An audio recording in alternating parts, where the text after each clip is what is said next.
selamat datang di konten Ngobrol Blay Offline. Akhirnya gue ngobrol Blay lagi nih. Di kesempatan kali ini gak pakai banyak bacot, gue sudah bersama salah satu caster komunitas juga yang kemarin sempat temenin kalian di FML Season 3 Divisi 2, ya kan? Di sini gue udah bersama Mas Arman. Mas Arman, how are you doing? Mas Arman, kabarnya sekarang kayak gimana nih? Alhamdulillah, baik-baik aja nih. Baik-baik aja. Lu yakin lu baik-baik aja? Sini dikit. Nah, Oke. Lu baik-baik aja nih. Iya, untuk saat ini masih baik-baik aja. Oh iya. Apa yang bikin lu baik-baik aja di situasi sulit kayak gini? Ya, paling nggak masih ada pekerjaan lah. Kan kita tahu kan, lagi pandemi, lagi susah-susahnya orang cari kerja. Nah, di sini mumpung ya ini kan salah satu bencana juga sebenarnya kan. Oke. Di waktu pandemi masih bisa produktif itu, gue masih bisa bersyukur banget. Makanya gue bisa bilang nih kayak kabar baik walaupun nggak baik-baik banget sih. Walaupun nggak baik-baik banget, tapi kita sikapi secara positif lah ya. Betul. Oke. Tapi sebelumnya coba kenalin dulu nih ke penonton-penonton gue Blay mungkin pada nonton FML terus nggak tahu dia siapa. Coba silakan kenalin diri lo, take your time. Oke. Halo semuanya, buat kalian yang lagi nonton channelnya Bang Ajis Fan, gue di sini Arman No Sleep. Gue sebenarnya biasa dipanggil Arman. Dan gue kalau misalkan tadi Mas Blay bilang dari komunitas, memang benar gue dari komunitas Region Yogyakarta dulunya, gue sempat pegang. Dan sekarang alhamdulillah emang mungkin karena entah itu hoki, entah itu rezeki, gue bisa ada di sini juga. Dan akhirnya jujur aja gue dulu sempat ngidolain Ajis Fan. Jujur aja. Ini peras nih, udah lanjutin. Serius, gue dulu sempat ngidolain Ajis Fan gitu kan. Gue kayak mikir kapan dia bisa panggung, dan akhirnya nggak tahu kenapa emang rezekinya hoki gue bisa satu panggung sama Ajis Fan gitu. Nggak ada hoki, buat gue nggak ada hoki. Kalau nganggep itu hoki, gue anggap itu bagian dari kerja keras lagi. Oke, lanjut. Sebelum lu ada di titik ini, emang lu tadi kan sempat lu mention lu orang komunitas di Jogja. Apa sih yang lu lakukan di Jogja untuk Free Fire gitu? Kalau boleh tahu. kalau untuk Free Fire ya, sebenarnya gue tuh bermula dari iseng sih jujur aja. Kayak gini. Ketika gue belum siapa-siapa, gue nggak tahu, gue cuman penikmat gamenya apa penikmat lu suka bikin acara? penikmat game doang. Oke. Gue cuman penikmat game, dan dasarnya gue tuh nggak ngerti turnamen tuh kayak gimana sih. Nah, ada waktunya ini gue lagi tidur, tiba-tiba di spam telepon. Oh, siapa yang spam telepon? Teman gue, anak komunitas juga. Oh iya. Oke, terus Lagi spam telepon, di spam telepon suruh bangun, suruh on Discord. Oh. Ya udah, gue on Discord lah. Nah, gue udah login nih di Discord, tiba-tiba langsung bilang, lah ini ketuanya. Maksudnya ketua apa kan gue bingung. Oh, lu langsung ditunjuk tiba-tiba randomly menjadi ketua di Jogja. Iya, kayak gitu. Oke, terus? Ya, gue bingung dong. Maksudnya ketua apa nih? Ya udah, besok kita ada event offline nih. Nanti ketuanya lu ya Man, kayak gitu. Gue nggak tahu, jujur aja gue nggak tahu bikin proposal kayak gimana, approval ke sponsor kayak gimana, turnamen Free Fire itu kayak gimana. Dan ketika kita sewa tempat harus kayak gimana, gue nggak tahu semua. Dan gue cuma dibohongi sama temen gue satu hal, lu ketua cuma tanda tangan doang, tanda tangan proposal udah, nanti sisanya kita kerjain. Oh iya? Dia bilang gitu. Nyatanya, lu yang kerjain semuanya. Oke, jadi apa yang lu lakukan sampai semuanya itu achieve? Dari komunitas ya? Ya kita awalnya iseng-iseng doang. Karena di Jogja itu kan ada komunitas ya kan, tapi Dojo bukan? Bukan. Oh, bukan ini dojo. kita komunitas Free Fire Yogyakarta. Oke. Nah, kalau dojo itu kan memang Beda lagi, ya. Nah, ketika itu memang mereka tuh kayak sebenarnya ada komunitasnya, cuma nggak ada wadahnya. Oh, ngerti. Jadi lu kan, mencoba mewadahi itu. ya sebenarnya dari teman-teman ini niatnya baik. Gue sama teman-teman niatnya baik. Ayolah, kita tuh udah dituntut nih sama teman-teman Jogja pengen ngadain turnamen. Jadi kita bikin aja turnamennya. Ya waktu itu kita cuman sponsor seadanya doang, paling guil-guil yang Jogja gitu. Yang kayak waktu pertama kali gue ini tuh ada Queen X ya, Queens, ya oke. Yes. Kemudian ada RKS juga. RKS, oke. Ada dari guild gue sendiri O2 Team. O2 Team, oke, Oksigen. Iya, bukan Oksigen. Bukan Oksigen, O2. Iya, O2. Ya itu awal-awal sponsor kita emang nggak gede-gede banget, tapi gue senang aja. Mereka walaupun mereka tahu ini event pertama, masih berani support kita gitu. Oke. Apa yang waktu itu lu pegang sampai lu beraniin untuk nawarin ke guild-guild ini untuk bantu support lu? Apa yang lu modal apa sih yang lu punya sampai guild-guild ini tuh percaya buat lu, buat support event lu punya gitu? Modalnya gue cuman kayak apa ya? Kalian kan juga build komunitas nih, Benar. ya kan? Ini event komunitas juga, jadi ayo dong didukung sama-sama. Katanya pengen ada wadah.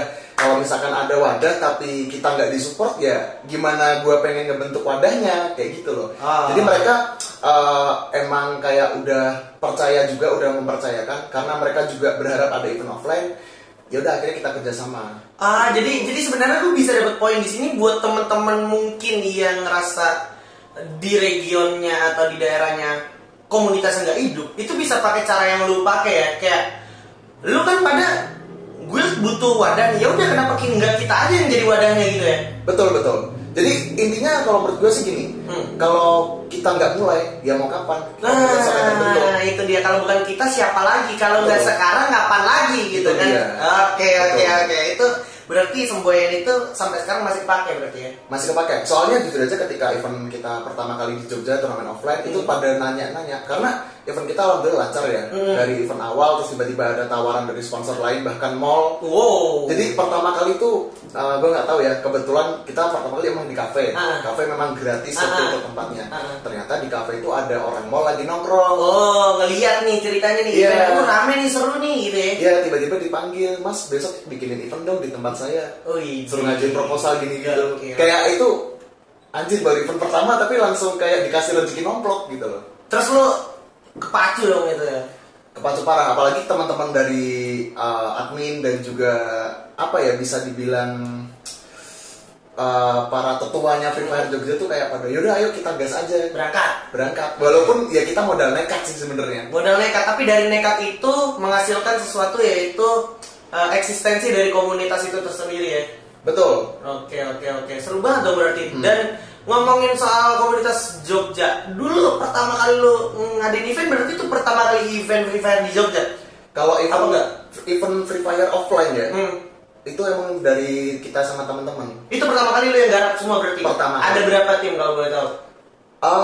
Pertama kali itu sebenarnya kita buka 72 tim. Itu community turnamen. Oke, itu buat teman-teman komunitas aja. Betul, community turnamen. Yang datang. Iya, tapi sebenarnya itu community turnamen memang boleh ketika itu masih ada boleh tim e-sport yang datang. Enggak, maksud gua itu kan dibuka 70 timan. Betul. Yang datang berapa?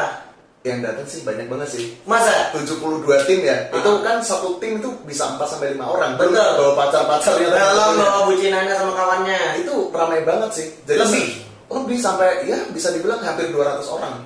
Waduh. Itu 72 tim. Itu 72 tim yang kita sortir ya. Padahal untuk pendaftarnya sebenarnya ada 100-an tim. Sebesar itu komunitas Jogja tuh pengen banget buat apa ya? Ayolah kita tuh udah ada wadah nih, ayo kita turnamen kayak gitu. Oke, berarti ini kesimpulannya adalah kalau misalkan lu waktu itu nggak nyoba, lu mungkin nggak pernah tahu kalau di Jogja tuh seramai itu. Ya bisa dibilang nggak tahu juga kalau seramai itu. Wah, gokil banget. By the way, gue disclaimer dulu ya, ini konten ini tuh dibuat pas lagi malam takbiran. Jadi kalau lu denger salawatan, gak apa-apa, kita get along aja karena tadi kita juga udah sempat salawatan takbiran juga. Dan next, gue pengen lanjut ngobrol tentang lu kan tadi udah cerita tuh, lu yang bikin event Jogja punya. Nah, sebelum lu nggarap event kayak gini, berkecimpung di dunia event komunitas ini, lu emang tadinya ngapain? Sampai akhirnya kepatil nih jadi ngurusin event buat komunitas gitu. Ya gue awalnya di Jogja kan niatnya emang pengen kuliah. Emang rumah lu sih di mana? Gue asli Semarang sih sebenarnya. Tuh, ini pengorbanan seorang Mas Arman Noslip. Oke, next. Kuliah di Jogja. Kuliah ada tapi? Kuliah. Masa? Kuliah tapi sempat putus.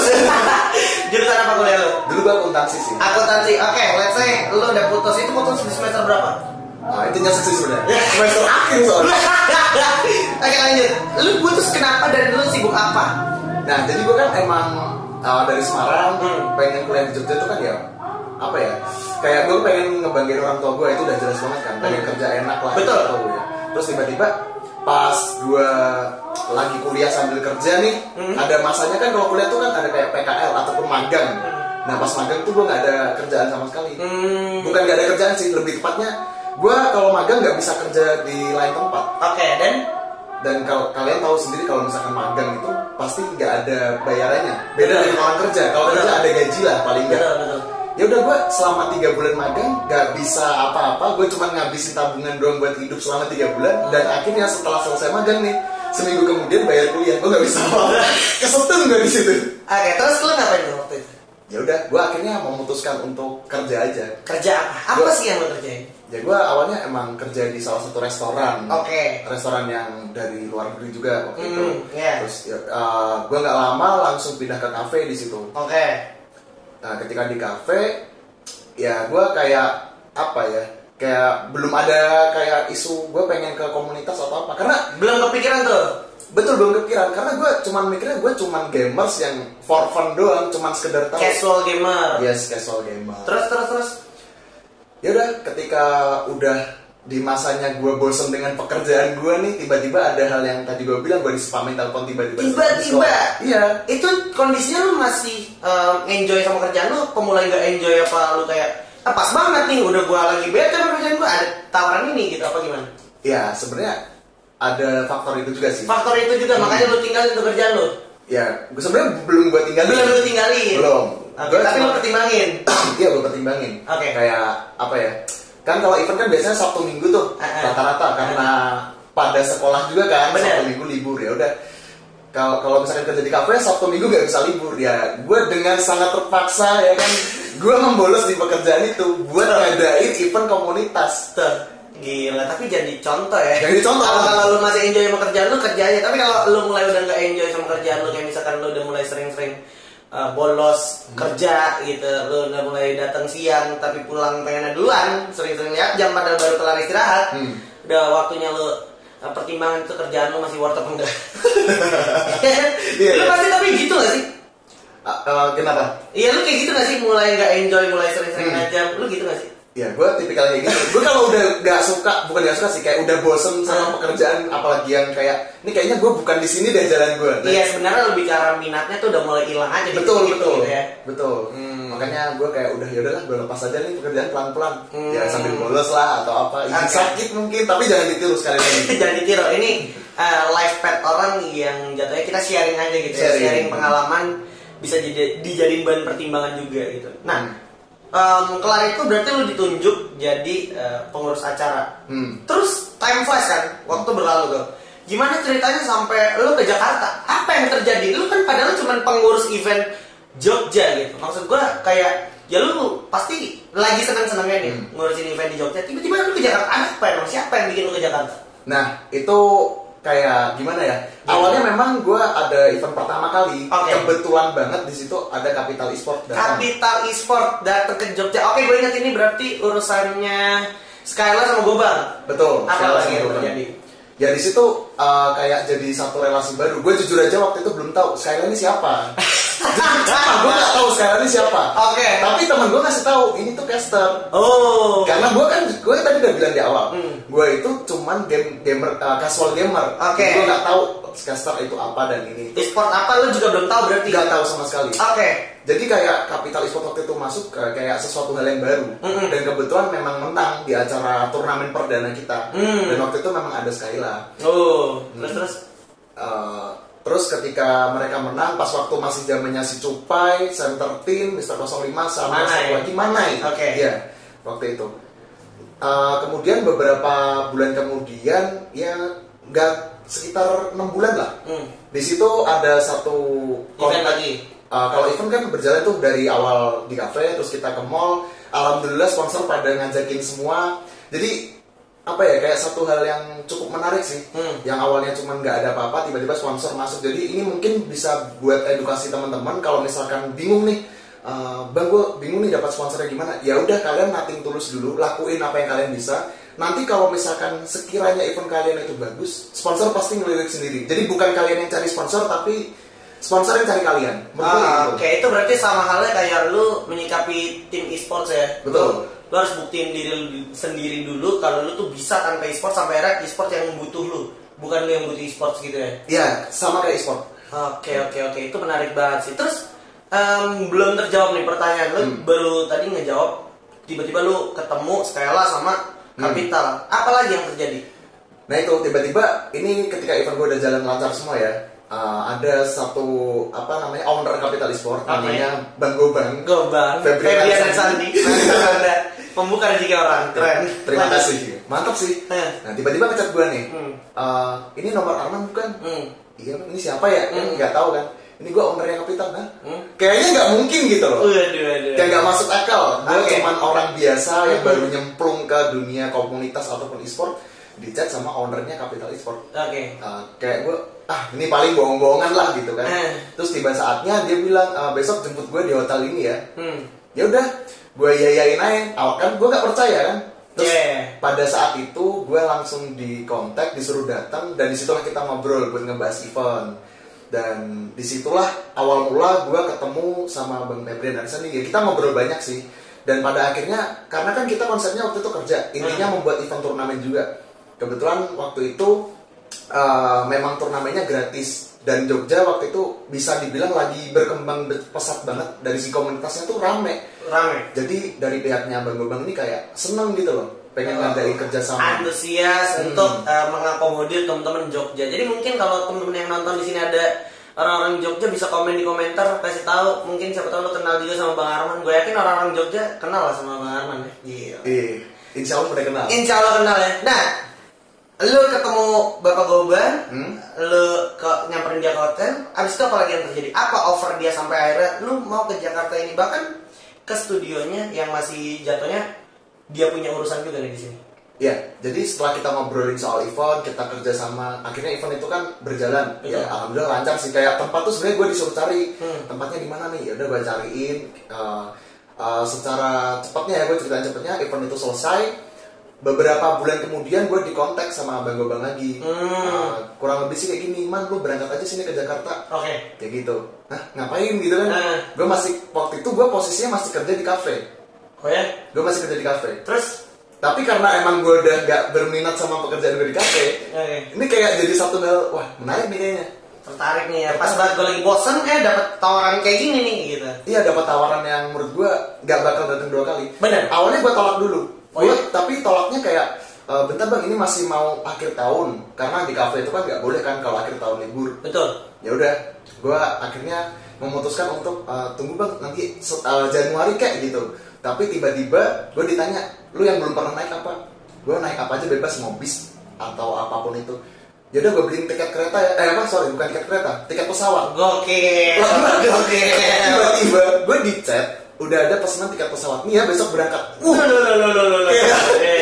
Udah kayak apa ya? Jadi kurang lebih 3 hari sebelumnya tuh udah ada tiket pesawatnya. Ya udah, gue mau nggak mau segera resign dari pekerjaan. Nah, tapi pertimbangan lu untuk ngelepas semua yang ada di Jogja termasuk keluarga gimana? Lu izin ke keluarga gimana tuh kalau boleh tahu?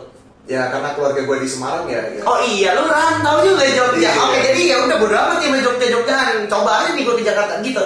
Ya gue kayak udah modal nekat aja sih. Modal nekat, ini yang penting nih. Tapi bukan cuma sekedar modal nekat, lu juga harus bisa memperkirakan ini beresiko atau tidak gitu. Betul. Saat itu yang lu pikirkan lebih besar resikonya atau lebih besar chance lu bakalan berhasil? Gue mikir banyak resikonya. Banyak resikonya? Because why? Karena gini, menurut gue ya, gue pertama kali baru kenal sama Gobang. Gue nggak tahu ini orang kayak gimana. Benar. Ya kan? Terus karena sekarang gue kan mikir realistis kan. Misalkan gue baru kenal sama orang, gue nggak bisa langsung percaya dong. Betul, ini penting, simak terus. Makanya itu, gue kayak agak worry sebenarnya. Cuman karena mungkin udah ada ketentuan ataupun bukan janji juga ya, udah dikasih ketentuan nanti kayak gini. Oh ya udah, kayaknya nih boleh lah gue coba. Terus gue juga sampai mikir, ini seandainya gue di sana terlantar, ya udah gue balik. Gue sampai mikir gitu. Ya udah ada worst case-nya nih, udah ada exit plan-nya juga berarti. Next.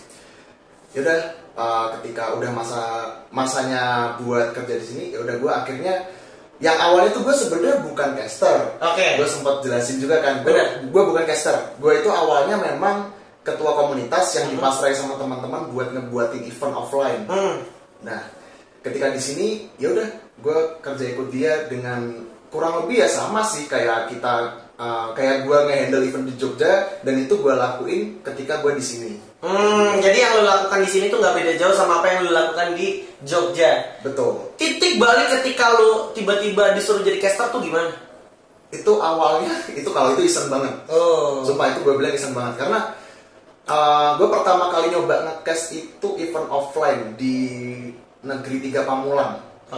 Di sini dekat sini. Dan? Ya karena waktu itu kan ada Epong sama Oktel juga. Betul. Gue iseng aja bilang ke Bang, gue pengen nyoba nge-cast dong. Gue pengen bisa nih. Ya gue akhirnya jadi orang yang sok tahu aja. Oke. Gue cuma bisa bilang selama nge-cast itu Sentosa looting aja banyak. Udah analisis gue sekedar itu. Tempat paling rame adalah tik. Gue cuma berusaha jadi orang yang paling sok tahu. Tapi nanti kalau misalkan nge-rap ya, misalkan lagi momen perang, gue giniin temen gue, lu masuk gitu. Gue gak bisa waktu itu. Oke, tapi apa yang bikin lu jadi tertarik dari sekedar yang tadinya kayak cuma nyoba iseng santai, terus kayak lu tertarik jadi caster? Apa sih yang bikin lu terpacu gitu sama soal percaster? Karena menurut gue ini e-sport tuh jadi ladang hijau sih. Lagi jadi ladang hijau untuk siapapun yang ada di industri ini. Betul, jadi kita tuh nggak bisa fokus di backstage doang. Backstage dalam arti nge-handle event, tapi kita bisa juga bergerak di depan layar. Jadi tergantung dari pribadi masing-masing sih. Karena kalau gue pribadi sih tipikalnya, gue tuh pengen explore. Mumpung gue di Jakarta, itu hal yang nggak bisa gue temuin di Jogja, jujur aja. Itu dia, kesempatannya itu loh yang nggak dateng di setiap momen gitu ya. Betul. Jadi di Jogja gue cuma sekedar bikin event, ya udah gitu doang, monoton, bisa gue bilang monoton. Tapi ketika gue di sini, mumpung gue bisa explore apapun itu, ya gue lakuin. Gue orangnya emang pengen bisa. Wah, gitu. ini pelajaran penting nih buat teman-teman yang nonton. Jadi jangan bikin diri lo terbatas gitu. Kayak misalkan mungkin yang nonton kebanyakan mungkin di e-sport pengen jadinya player atau pro player gitu. Tapi kalau seandainya lu punya basic things kayak misalkan lu jago desain, lu bisa bersosialisasi sama orang, lu coba yang bikin event dan lu yang ngurusin event atau yang ngedesain supaya acaranya tuh menarik gitu ya untuk ditonton gitu. Entah lu bikin aset streaming atau dan lain sebagainya gitu ya. Jadi nggak terbatas untuk jadi player atau nggak terbatas untuk jadi caster dan nggak terbatas untuk jadi orang di balik layar doang gitu ya. Betul. Oke. Tapi nggak lama tuh, berarti kan time flash tuh. Itu bisa dibilang berarti karir path lu lumayan menanjak dong secara kurva dong. Secara kurva memang bisa dibilang menanjak. Cuman emang prosesnya emang agak lama sih. Soalnya kembali lagi karena awalnya backstage, jadi untuk ke caster itu juga prosesnya lama. Gue butuh belajar banyak. Kayak misalkan gue dengerin di YouTube orang nge-cast tuh kayak gimana. Jadi banyak faktor lah. Atau mungkin gue ketika ketemu beberapa caster yang pertama kali gue temuin kayak mungkin Skyla, gue kayak belajar gimana sih cara nge-cast yang bener. Ya gue di situ diajarin. Dan di situ kayak gue mengolah sendiri nih gimana sih caranya untuk melakukan penyampaian dengan tepat. Soalnya karena gue jujur aja bukan tipikal orang yang pintar ngomong sebenarnya. Tapi karena udah di Jakarta, gue harus ekspor banyak hal. Ya gue mau nggak mau harus bisa ngomong. Ya manusia tuh kayak gitu ya. Betul. Jadi kayak ngomong yang dimaksud ini apa ya? Wah anjing gue kestan nanti. Nggak apa-apa. Jadi kayak oke, kita keep up sama durasi ya. Kayaknya di around 30 menit udah bakal penuh memori gue. Lanjut. Tadi lu kan berarti belajar adaptasi sendiri. Enggak ini kan, enggak annoying kayak lu nge-DM sekali gitu, bang ngajarin gue jadi caster, enggak gitu kan? Enggak sih. Masih sering ketemu waktu itu. Tapi lu enggak, maksudnya lu enggak punya niatan untuk nge-DM sekali dan pek bang ngajarin gue jadi caster, enggak gitu kan? Enggak sih. Gue enggak kayak gitu untuk. Oke, gimana? Apanya? Kan lu dulu sama Skyla sampai Skyla juga terbuka sama lu tuh pendekatan ke Skyla gimana? Karena kan ketika di Jogja kan ketemu ya kan. Nah emang waktu itu lagi sering ketemu bareng, jadi nggak cuma di event pertama kita gue ketemu sama Skyla, tapi ketika event berikutnya tuh Skyla sering datang. Makanya di situ hubungan gue sama Skyla bisa dibilang deket, ngobrol terus, jadi sering sharing kayak gitu sih. Apa yang bikin lu berani ngobrol sama seorang Skyla? Apa modal nekat aja balik lagi atau kayak lu pengen dapet sesuatu yang bisa jadi pelajaran buat hidup lu? Ya karena kalau gue lihat kan memang ini kan peluang baru ya. Jadi karena menurut gue dia itu adalah salah satu guru gue juga. Betul. Jadi gue berusaha gimana caranya walaupun nggak nyuri semua ilmunya, bukan bermaksud nyuri sih, kayak belajar. Betul. Gue belajar gimana sih caranya paling nggak penyampaian yang enak tuh gimana sih? Lu jadi cari tahu fundamentalnya gimana jadi caster gitu ya. Betul. Oke, dan akhirnya lu dapetin itu dari seorang Skyla. Gila, berarti seorang Skyla cukup ikonik ya untuk seorang Arman Noslit. Nah, betul. Next time flash ya, kita geser lagi karena kan gue melihat lu di beberapa komunitas tuh udah lumayan legit. Terus ada titik di mana lu dipanggil jadi caster FFML divisi 2. How you guys feel? Apa yang lu rasain? Aduh, ini seriusan, ini mimpi apa kagak? Panggung official nih gitu. Ya, gue kaget banget soalnya. Kayak gimana ya, ini kayak ini gue beneran gak sih? Kayak gue tuh kadang namparin diri gue begini. Masa? Iya serius. Oh ya? Kayak gue nggak yakin aja ini. Gue kayak jujur aja, wah gue kayaknya tremor dari sana dah. Aduh. Udah pasti deg-degan gini gitu. Terus? Tapi emang awalnya sebelum itu kan gue kan juga nge-cast di beberapa third party ya kan. Jadi di situ kayak menurut gue ini satu bekal yang cukup bagus buat gue ada di situ. Dalam artian paling gak gue ke arah official Garena tuh nggak dengan otak kosong atau tangan kosong. Oke, ini penting. Terus makanya gue ya udahlah gue coba, ini kayaknya satu kesempatan yang nggak bakalan terulang lagi. Jadi gue sempat mikir juga, wah ini gue kalau di Garena kagok kayaknya gue nggak bakal dipakai lagi. Gue sampai mikir gitu. Dan apa yang terjadi ketika lu nginjekin kaki lu di kantor Garena, terus lu pertama kali ngekes sama siapa? Apa yang lu rasain? Yang gue rasain kayak senang aja sih, karena waktu itu gue pertama kali panggung di Garena Royal Combat 5. Oh ya? Kebetulan itu ada elu. Mana? Iya. Emang itu panggung pertama ya? Iya, panggung pertama. Masa? Free Fire Royal Combat Season 5. Oke, terus? Ada elu, kodok, sama tumbuhan malas, Bang Abi. Sama embun gak sih kalau nggak salah? Sama Embun juga. Oke, terus? Ya udah di situ kayak anjir gue ketemu idola gue dong. Kayak sepanjang Apa anjing? Iya, maksudnya kan ada Bang Abi, ada elu juga, kayak Oke, thank you. nggak expect aja sampai ke situ. Jadi waktu ketemu satu panggung kayak anjir, rasanya tuh beda banget, treasure-nya tuh beda banget sumpah. Tapi gini, gue mau nanya, menurut lo sendiri, apa yang bikin Garena itu mau narik lo atau mau nge-hire lo sebagai casternya? Gue nggak tahu ya kalau itu. Mungkin entah dari para beliau yang ada di Garena itu pernah lihat gue nge-cast di third party, atau mungkin karena gue kan dulu sempat juga di Jogja kan ada Bang Elhaya juga. Bang Elhaya jadi salah satu community builder juga. Betul. Jadi mungkin gara-gara kenal dari situ gue nggak tahu. Lihat potensi-potensi lah ya gitu. Iya, mungkin dilihat dari potensi itu. Nah, berarti kesimpulannya di sini adalah ketika lu lagi berkomunitas ya kan, ketika lu lagi bergaul sama siapapun, berikan impresi yang baik, berikan kesan yang baik sampai akhirnya orang yang pernah lihat lu ini bisa nge-keep lu di dalam pikirannya suatu saat ketika dia punya sebuah job dan jobnya ini butuh orang yang pertama kali di pikiran dia itu adalah lu. Iya dong? Iya betul. Dan lu terjadilah di sana gitu kan, sampai lu diajak ke Garena, terus lu kepikiran Garena kepikiran buat nge-hire lu gitu. Itu kan berarti andil dari impresi lu dan cara lu ngimpress orang gitu. Cara lu memberikan kesan baik ke orang gitu. Betul. Itu penting ya? Penting. Tapi yang paling gue ingat sebenarnya ini sih, gue sempat menawarkan diri. Oh, oke. Iya, gue ingat satu hal. Gue menawarkan diri ke Bang Zak. Oh iya? Iya, gue bilang, permisi Bang, intinya gue pengen menawarkan diri, kira-kira bisa nggak gitu. Oh yaudah nanti kalau ada gue kabarin. Ternyata dikabarin. Jadi bukan semata-mata gue kenal sama ini, kenal sama itu, tiba-tiba ke Garena, enggak. Karena awalnya kita harus mempromosikan diri kita. Kita nawarin, Bang gue punya bakat ini gimana? Kalau emang rezeki ya udah, nggak kemana lagi sih. Oke, yang penting jangan sampai ada paksaan dan kitanya juga nggak boleh muluk-muluk gitu. Ikhtiar boleh, tapi tetap pada koridornya juga gitu. Betul. Ya, sambil tawakal juga gitu berarti, dan nggak ada konteks lu pansos atau lu ngejilat siapa gitu, nggak gitu ya berarti ya. Nggak ada. Karena kan banyak banget tuh stereotip, lu bisa nge-cast di Garena orang dalam bla bla bla. Nggak kayak gitu berarti ya? Nggak, karena gue menawarkan. Ya, emang lu yang mau coba aja gitu, coba peruntungan nawarin nih, kalau misalnya nggak dipakai ya udah, tapi kalau dipanggil alhamdulillah. Betul. Dan alhamdulillah panggil. Kepanggil. Oke, menarik banget ya. Tapi ngomongin panggung nih, gue masih penasaran ngomongin panggung. FML Divisi 2 apa yang lu lihat dan apa yang lu lihat sekarang dan dulu tuh pasti ada bedanya.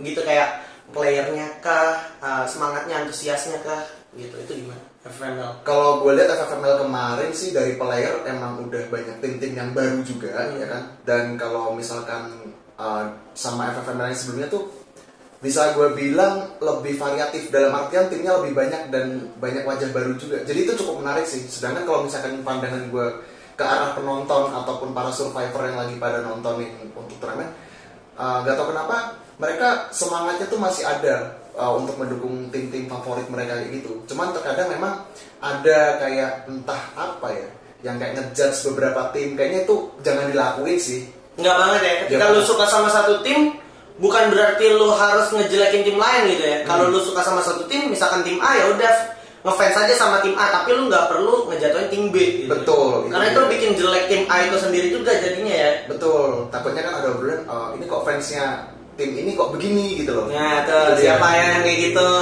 Coba komen di komentar. Tapi kita geser itu, soal itu kita geser. overall dari yang lu alamin, lu puas gak sih sampai di titik ini atau lu masih pengen explore lagi?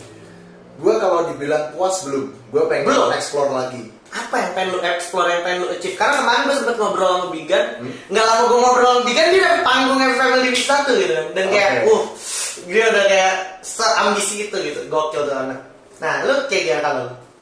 Kalau gue sih pengennya apa ya, kedepannya emang lebih berkembang lagi dalam artian gue tuh nggak cuman di backstage, nggak cuman juga di depan layar. Dan kalau misalkan ngomongin depan layar, ya gue pengen belajar lebih baik.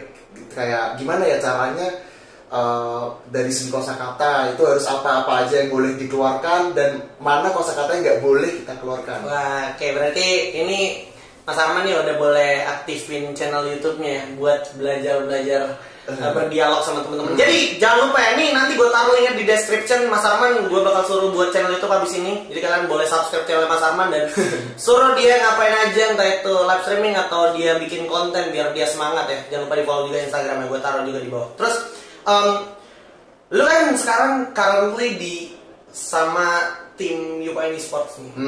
Apa sih yang lu lihat di Youpoint Esports gitu? Dan menurut lu Youpoint Esports tuh apa buat lu? Menurut gue Youpoint Esports tuh ilmu buat gue. Ilmu?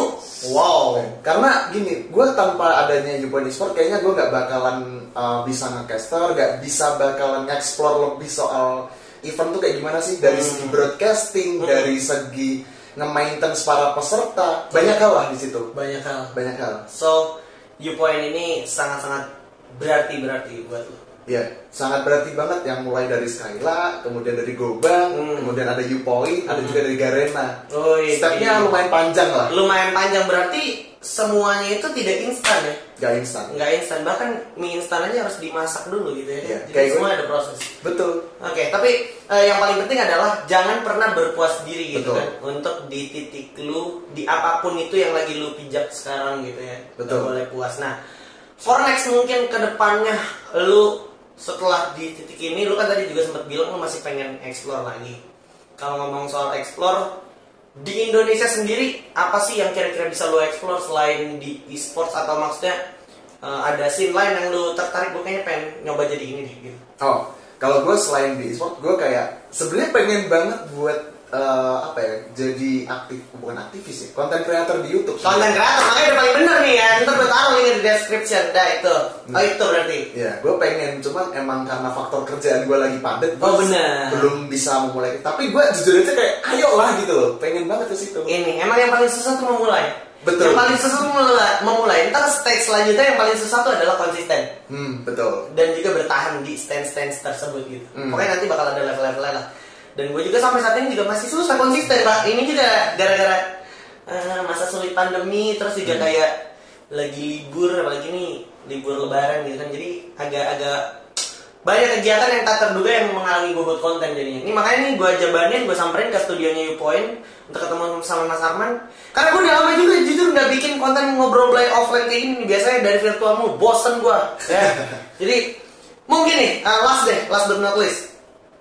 Ini kan FF kita nih, FF Indo kan mau FFWS. Betul. Iya kan? EVOS sama First Riders, mereka harus melewati fase karantina.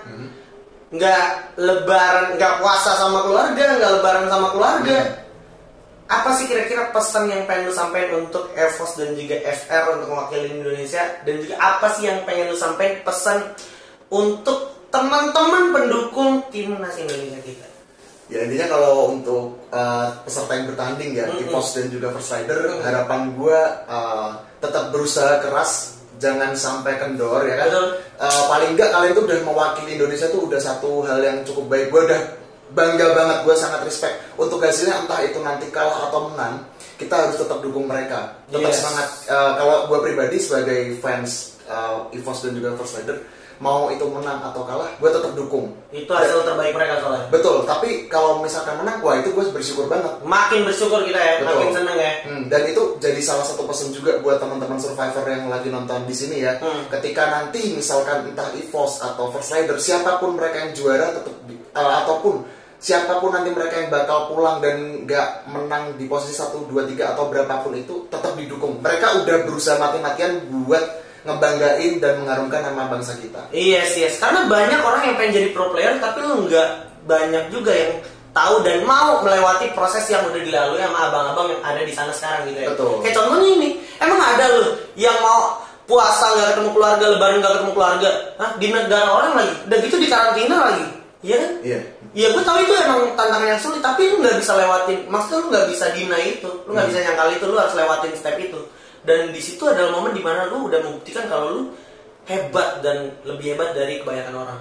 Itu yang lagi dialamin dan yang lagi dilakuin oleh teman-teman dari Evo sama FR. Gue respect parah. Respect. Nah, lu ada pesan juga gak nih mungkin untuk teman-teman komunitas, apalagi yang lagi senang-senangnya berkomunitas atau yang lagi malah ngerasa susah nih berkomunitas di tempatnya sendiri tuh, ada pesan gak untuk mereka supaya tercerahkan nih dari lu yang juga berasal dari komunitas? Ya intinya buat teman-teman komunitas dari kota manapun di seluruh Indonesia yang misalkan di sekitaran wilayah kalian gak ada komunitasnya ya, kayak misalkan udah banyak nih Pasuruan dan Lumajang, macam-macam lah udah banyak.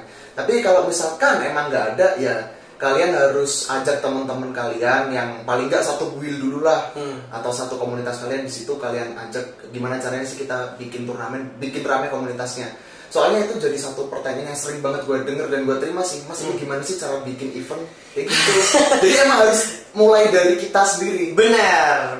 Emang harus kita yang mulai juga gitu ya. Kalau misalkan di tempat lu misalkan tadi di daerah-daerah nggak ada yang mewadahi, ya udah coba lu aja yang jadi wadah.